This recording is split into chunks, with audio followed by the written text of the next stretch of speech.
A lot of people work hard behind the scenes to keep Parker Schnabel's Yukon mining business running, but fans want to know how much Parker's crew members get paid while they risk their lives and limbs churning pay dirt 24 hours a day, 7 days a week in the harsh Klondike. Which workers make almost $500,000 a year running Parker's risky business? Come along on this fun trip as we look closely at how much Schnabel's group makes. Gold Rush is a hit show on the Discovery Channel that keeps the attention on young mining mogul Parker Schnabel every week. Millions of people follow his brave journey to get gold from the harsh Klondike Desert. Fans watch Parker lead the way in each important mining milestone, but they don't notice the daily risks and sacrifices of his entire staff. Parker was very open on social media when he talked about what his hardworking team gets to take home after months of digging. His openness was a welcome gift for all the people who want to know how much these regular workers on his salary make. Parker says that the new workers on his Yukon mine crew put in 75 hours a week for weeks during the short summer mining season. In general, they make about 34 Canadian dollars an hour. Paying by the hour might sound like a pretty cool job, but Parker's claim, which is based on being physically and mentally drained to the limit, says it's about CAD 65,000 over 25 weeks, or about 6 months, because of the hard Yukon winter that stops digging. Taxes and living costs at camp are taken into account, and new crew members' take-home pay gets closer and closer to CAD 40,000. It was a very hard job. Parker also said that teams work 12-hour shifts that are very strictly scheduled and start working together at 7 a.m. until 7 o'clock at night, when the summer sun in Alaska lets it. As the short season grows older and the days get shorter, shift changes begin at 8 a.m. to 7 p.m. Parker gives his best workers some nice bonuses, even though the starting pay may not seem like much for the amount of work that is expected. The mine's huge fleet of rock trucks are some of Schnabel's most valuable assets, and the machine workers who are in charge of them can make more than $40,000 a year in Canadian dollars. These skilled miners drive huge Caterpillar trucks that can carry up to 50 tons of ore from the fields to the wash plant. Their never-ending runs are key to beating Parker's high 4,000-ounce, $6 million season gold goal. Even though it's hard on their bodies and takes a lot of time, workers who are put in charge of these important tasks could make 6 figures. Thanks to Parker's openness, fans now know more about how much Parker's crew makes. However, it's important to remember that the numbers he shared are medians and averages, not exact amounts. Pay for entry-level jobs changes depending on experience, bonuses are kept secret, and the amounts given could be in Canadian dollars instead of US dollars. As we've already talked about, Schnabel's new crew members work 75-hour weeks their first season. In just 5 days, that's more than twice as many hours as a normal 40-hour office job. And when mine is busy and there is a lot of daylight, those long shifts last from 7 a.m. until just before midnight. There are millions of dollars at stake every season, and sitting idle cuts into profits too much. And when your boss is a taskmaster like Parker Schnabel, you can't skip steps or take too long to do something. Speaking of the boss, let's see how much does Parker Schnabel make. Discussing Parker Schnabel's financial journey, it's intriguing to delve into his early years at Big Nugget, his grandfather's mining firm. From a young age, he displayed an uncanny aptitude for heavy machinery, operating equipment even before reaching pedal height. The question arises, did he commence earning a substantial income at such a tender age, and how has his net worth evolved over the years? Born on July 22, 1994, in Haines, Alaska, Parker Schnabel's journey in the mining industry commenced in his grandfather's firm, where he earned his stripes and eventually amassed a net worth of $15 million. His hard work in gold prospecting and mining, coupled with his foray into reality television, has significantly contributed to this impressive figure. The pivotal inquiry remains: what is the extent of his earnings? Parker's earnings from reality TV are notable, with payments per episode ranging from $10,000 to $25,000. For comparison, fellow cast member Jack Hoffman earns approximately $10,000 per episode. Consequently, Parker's annual income is estimated to surpass $1 million, solely from his involvement in the show Gold Rush. However, this leads to a crucial consideration. How does his income from gold findings impact his overall wealth? Having appeared in 330 episodes of Gold Rush by 2023, Parker Schnabel left his family mine in Season 4, extracting a remarkable 28 kg, 60 pounds of gold in a year. Additionally, his participation in and production of spin-offs like Gold Rush The Dirt and Gold Rush Parker's Trail further bolstered his financial standing. By the age of 24, He had mined gold valued at over $16 million. Beyond the glamorous figures, it's essential to account for expenses and salaries associated with his mining ventures. While the exact amount of his share remains undisclosed, making assumptions based on his considerable expenditures offers a perspective. Parker Schnabel's diverse car collection, ranging from modern marvels like the Ford F-150 Raptor and Chevrolet Corvette Stingray, to vintage classics such as a 1967 Ford Mustang GT500 and a 1970 Chevrolet C10 pickup truck, exemplifies his taste for the finer things. In addition to his mining pursuits, Schnabel has successfully ventured into entrepreneurship. He owns a mining company and has established a line of gold mining equipment. A published author as well, he penned 2 books, namely Gold Rush: My Story and Parker Schnabel's Gold Rush Alaska, providing insights into his experiences as a gold miner. This multifaceted approach to wealth creation highlights Parker Schnabel's business acumen beyond the glitz of reality television. Because Schnabel is so open, his work shows us what might be coming next. The most important question is whether the people who want to work there can handle the long hours, sore feet, and boring jobs that are needed to not only find gold specks, but also fill pockets with coins. Now let's take a look at some of Parker's thrilling finds. Parker, 27, says he mined nearly 7,000 ounces of gold worth $12.8 million with days left in his season. He advised putting as much gold in the box as quickly as possible and making as much money as possible to fund a second procedure next year. Prior to the Yukon winter freezing them out, Parker needed to collect nearly 350 ounces of gold to beat his record. Parker relied on factory manager Tyson and top technician and informant Mitch. He confirmed they spent more than last year. He had spent $5.4 million going to the bottom of Mud Mountain and hadn't broken even, but he was on a roll. If enough were there, Parker claimed he could win big. Parker noted that the remaining drilling was the best, therefore, there remained optimism. Mitch and operator Damon Brown were ready to remove the last gold-rich pay dirt. Mitch stated they have to deliver the last road payment to Big Red and draw the dewatering pump to finish Mud Mountain Cut. Considering their inventory before they started, Damon said Mud Mountain had 1 hopper. Mitch praised Damon's work and advised shutting down the factory. Mitch whooped with joy when they shut down Big Red at Mud Mountain for the last time. Mitch stated they would know the gold totals once Chris completed the final cleanup and see how much they could obtain. Parker told his team hours after the sluices stopped that they would get little gold in a season with many bills. Parker inquired what they wanted to do to solve it. Parker sought another rapid score before winter, still short of last year's 7,500-ounce total. Parker reminded them that when Mitch tore up the road at the airfield in Zone 3, they still felt the land below was fine. There was still possibility. Mitch's risk to mine ground under a road at the airfield for 281.50 ounces paid off earlier in the season. Parker said he will relocate a wash plant to that part of road near the river to start setting things up. Mitch could start that and prepare his staff, right? Mitch agreed they could. Parker quipped that he would clean gold again since there was a lot. Parker's 5M gold haul. Nona, a crew member, accidentally ruined a Big Red pipeline. The system suffered considerable damage. Nona called for aid.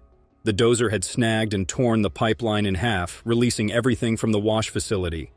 It split the pipeline in 2 and also destroyed the wash plant manifold. As bypass, this provided plant water to the pre-wash. This was considered the worst possible situation at the time. She was gone when it took this pipe off. A 90-degree manifold linked the pump pipeline to the plant. A 90-degree manifold connecting the bypass and wash plant water supply was damaged. Mitch had to disconnect the bypass that controlled water flow, strip the manifold hoses, and reattach them to the plant. This crude repair may increase water pressure and flush gold from the sluice. After cutting off the damaged portion, they fused the pipe back together, saying it was like magic.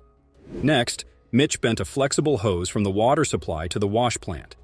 Mitch confirmed that they would need a flat 8-inch section to reach their water line without a bypass. Mitch relied on the pump for water pressure. The water flow resumed. After 4 hours, $30,000, and lost gold, they resumed pay dirt.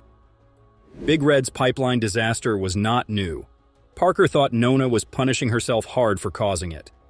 Parker rushed to get all the gold from Big Red before winter shut him down. However, he was in his D11 dozer to address a more important matter. Parker said it was difficult because they were behind on gold and wanted to get it out of the ground. But if they didn't undertake reclamation, they wouldn't have a future. The staff turned down the pump again due to another issue. A dirt-filled plant was described. From the distribution box, water and pay dirt were uniformly distributed throughout 4 sluice lines. Justin overloaded the facility to boost output, obstructing the distribution box and backing up Big Red. They then attempted system repair. Parker was close to breaking last year's 7,504 ounce mark when the season ended. Parker required 420 ounces of gold each week from his wash plants to keep on pace. Gold counting and weighing began. First gold weight, 115.4 ounces. Parker invested nearly $5 million in Mud Mountain and required 900 ounces to benefit from the cut. The following weight yielded 368.45 ounces. That may be the series' finest gold discovery. Lucifer plant manager Tyson Lee and foreman Mitch attended the season's first double gold weigh. Parker told Ken that Big Red was put up well by the team. Parker said Mitch and Brennan usually worked together, which was excellent, but Tyson stepped up. Parker noted that this was their first cleaning on Ken's land, which was thrilling. Ken said he hadn't seen gold in 40 years. Parker opened the week 900 ounces below last season's total. Both plants had to average 235 ounces to equal last season. Parker commanded someone to yell numbers and poured out gold to weigh. First gold weight, 208.75 ounces. For the second batch from Big Red, the gold weight measured 263.8 ounces and was worth nearly $475,000. Parker stated Big Red had gotten him back up to speed. Thanks for watching. While you're still here, make sure to click the video on your screen for more mind-blowing videos. Embarking on a journey beneath the rugged terrains and fierce determination of the Gold Rush series, we unveil the glittering treasures that have left us in awe. Join me as we delve into the remarkable world of Tony Beets, Parker Schnabel, and other fearless miners, and witness their most exhilarating gold finds that have defined the very essence of discovery and ambition. From heart-stopping moments deep within the earth to the euphoria of striking it rich, these are the extraordinary tales of gold that have captured both our imagination and the very spirit of the hunt. Tony Beets and Parker Schnabel's and other best gold finds on Gold Rush. They face trials and triumphs on the road to this Olympic gold. Tony spends more money on gear in order to have his most productive season ever, while Parker's staff strives to increase their gold output. Both are determined and confident in their ability to succeed financially despite setbacks like broken machinery and lengthy road construction. The search for gold in the ancient miners' tailings pays off for Tony, while Parker's home is threatened by flames. But they both strike gold and far exceed their season targets. Tony is still committed to producing 9,000 ounces next year, and Parker is excited about the prospect of acquiring additional mining land. Gold miners like Tony Beets and Parker Schnabel, among others, share their greatest gold finds and experiences with the research team on the popular reality show Gold Rush. The Winchester lads are under pressure to impress Tony Beets with the efficiency of their wash facility, and must act quickly to do so. The strut of the plant causes a minor problem, but in the end they are successful in setting it down on the pad. However, they find that a supporting leg necessitates rearranging the sluice boxes, prompting John to construct an addition. Despite the difficulties, they self-repair everything and are now prepared to run pay. Knowing that taking risks is integral to the mining industry, they eagerly await the first scoop of pay dirt. After 25 straight hours of equipment operation, Tony Beets' crew is hopeful that they have delivered gold and broken the curse. When the gold is weighed, they find that they have 6 ounces, which is worth almost $11,000. As a result of this achievement, they are more motivated than ever to keep digging for gold. At the same time, Parker Schnabel departs for Fairbanks, leaving foreman Mitch to set up 2 plants in 5 days. Mitch intends to optimize their gold extraction process by dragging the sluice fur onto a big area and installing the super stacker. The crew is frantically preparing the sluice to flow gold before Parker returns from Alaska. A 120-foot super stacker gets hooked up and arrives at the pre-wash. Parker's staff likes the arrangement after processing valuable ore in the wash plants. Parker updates the workforce on his operation before stripping and building a plant pad in Alaska. Parker may mine the entire 90-acre runway with both wash units. A conveyor fails and an engine blows. Even though Parker's other wash plant, Big Red, has been sluicing easy street cut pay all week, yielding over $290,000 in gold. The group is happy to have exceeded last year's ounce total and will keep working hard. Tony Beets and his team are under pressure to break records this season. Their shaker deck shuts down twice for them to do. To fight the water, Parker planned to dig a sunk pond in the cut. The Beets family faces a race against time as they try to extract dirt from the frozen mining cut. But as the temperature rises, so do their challenges. Would they be able to fix their problems in time for the day's mine, or would they go back home disappointed? Stay tuned to find out. In the heart of the operation, Kevin Beets finds himself battling a mechanical breakdown in one of the trucks. With the fleet frozen, their efficiency takes a hit, and the pressure is on. He complains sadly about the amount of time they have wasted and how important it is for the continuity of their show that the trucks get back on track. He says that if they don't fix the truck as soon as they can, they will be seriously behind their schedule. Meanwhile, the relentless Ruby Mahoney is digging deep, uncovering signs of gold in the soil. The promise of hitting the fabled white channel page keeps the team motivated, but challenges persist. Back at the truck, Kevin faces another breakdown, putting operations on hold. The radio crackles with urgency as the team scrambles to fix the issues and keep the tight schedule intact. Again, Kevin complains about how hard it is coping with the excesses of the rock, breaking down from time to time without any signs. He emphasizes the need for the trucks to be back in action ASAP. The mining team, despite setbacks, presses on with determination. Tony BC takes charge, strategizing to salvage the situation and keep the mining operation on track. Like Kevin, Tony sees how important it is for them to avoid any more setbacks. Time is of the essence if they want to make the quota for the day. He rallied the team, and soon enough, the machines began to work and they began to set the ball rolling. Over at the wash plant, Fred Lewis seeks guidance from Parker. Equipment issues threaten to compromise Fred's gold production target for the season. Fred and Parker talk about the issues they have with their equipment and the urgent need for a solution. Because if they don't find a remedy to this problem, they may not be able to continue with the series.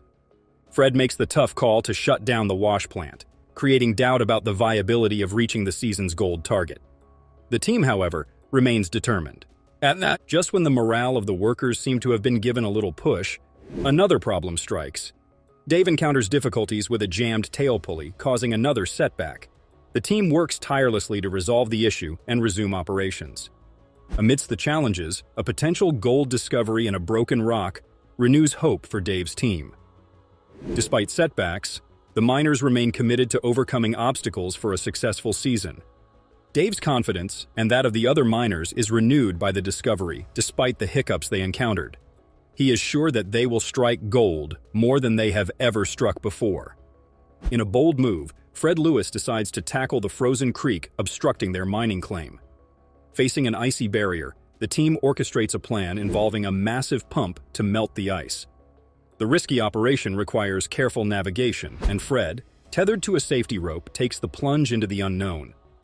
The team successfully activates the pump, spraying a powerful stream of water onto the frozen creek.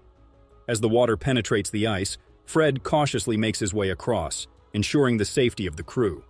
While the ice slowly yields to the relentless force of the water, concerns arise among the crew. The unpredictability of the situation and the potential risks weigh heavily on their minds. Instead of getting worried and worked up, the crew members enjoy the rush, excitement, and anxiety of the whole season. Their utmost hope, however, is that everything goes according to plan. After hours of vigorously battling the frozen barrier, the team's perseverance pays off. The pump successfully carves a path through the ice, allowing them access to the vital equipment on the other side. With the creek conquered, Fred's team regains access to crucial equipment, and mining operations resume. The victory over the icy challenge injects a renewed sense of determination into the crew as they push forward, undeterred by the harsh Alaskan conditions. As the crew returns to mining operations, they encounter a series of challenges that put their skills and machinery to the test. Faulty equipment and unexpected shutdowns become a recurring theme, threatening the efficiency of the entire operation.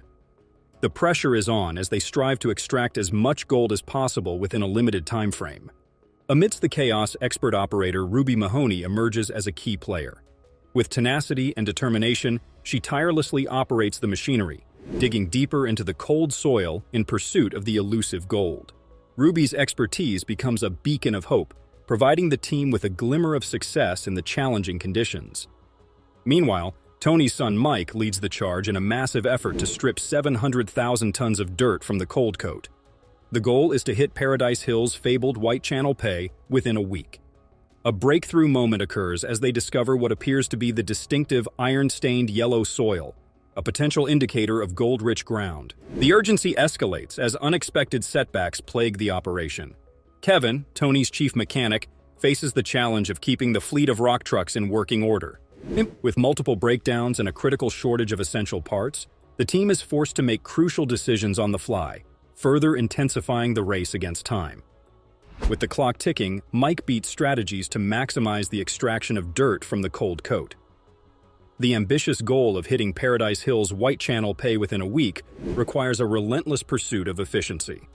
The Beats family invests everything they have, mobilizing their resources to ensure the success of this high-stakes endeavor. The pressure intensifies as Tony's chief mechanic, Kevin Beats, faces a mechanical nightmare. The rock trucks, essential for hauling dirt, face constant breakdowns, each one threatening to derail the entire operation. Kevin's mechanical prowess is put to the ultimate test as he battles missing bolts, broken parts, and a relentless race against time. The turning point arrives as expert operator Ruby Mahoney uncovers signs of gold in the cold coat. The distinctive yellow soil, coupled with rounded riverbed rocks, suggests the presence of gold-rich ground.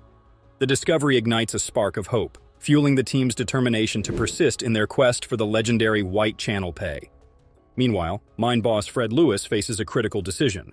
Despite dealing with faulty equipment, Fred remains committed to mining the challenging terrain. However, the gold yields fall significantly short of the targeted 60 ounces per week. Faced with financial challenges and an uncertain future, Fred contemplates the viability of continuing the operation. In a surprising turn of events, Parker Schnabel, a seasoned gold miner, offers his insights to Fred Lewis. Parker, passing by the Lewis mining site on his way to his Alaskan claims, provides valuable advice on the challenges Fred's operation is facing. The encounter sparks a moment of reflection for Fred as he grapples with the complexities of the Alaskan gold mining season. As Kevin Beats battles the mechanical challenges, the urgency to overhaul the rock trucks intensifies. With several bolts missing and crucial components breaking down, the fleet faces a major setback. Kevin, along with the team, engages in a marathon of repairs, welding, and replacements, determined to bring the trucks back into operational condition. Mike Beats takes a calculated risk by leaving the critical mining site to fetch additional trucks from the Indian.